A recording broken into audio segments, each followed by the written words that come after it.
That afternoon, he crossed over the last mountain pass and dropped down into the valley, into hardwood forest, hardwood swamp, hill country for the next 20 miles, but bottomland, too.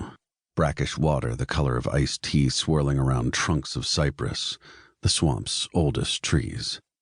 Slowing down, taking his time, avoiding the interstate for less traveled roads to satisfy an urge, an ache, for real country, for red clay. Not a watery bowl of grits at some shiny new franchise off exit 36, but an honest-to-God barbecue joint, owned by the granddaughter of the man who first opened it, the son of a slave. What's left of a still in the woods out back next to the original pit grill, abandoned now, too. Leafy silence, patches of sunlight, 2 or 3 picnic tables crowning the bank of a copper creek. Then a blur of pines as the land opened up and the sun blistered the pavement, the air streaming through his open window no cooler than the rest of the air, just faster. A tar paper shack with requisite junk cars littering the front yard and a Rottweiler snapping on its chain as Dieter's pickup flew by. He twisted the dial on the radio, looking for something to settle on.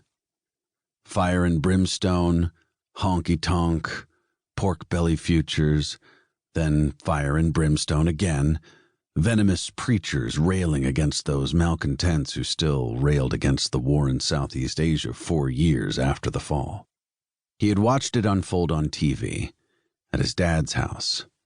Helicopters hovering over the rooftops of downtown Saigon while Kissinger, in his Washington office, denied blame.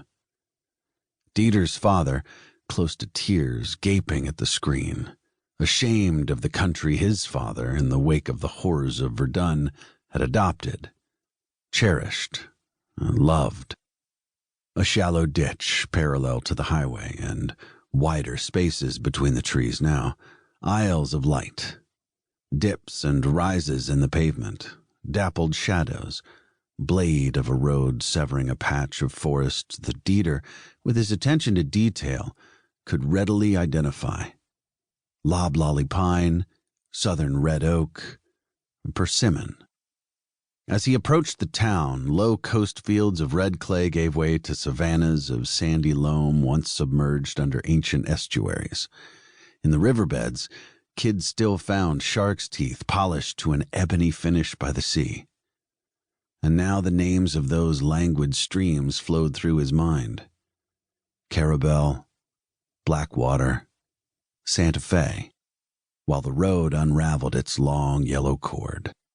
Sparse woods punctuated by splashes of sudden color, flame azalea, St. John's wort, then a scattering of homes. Shotgun shacks, but bigger homes too.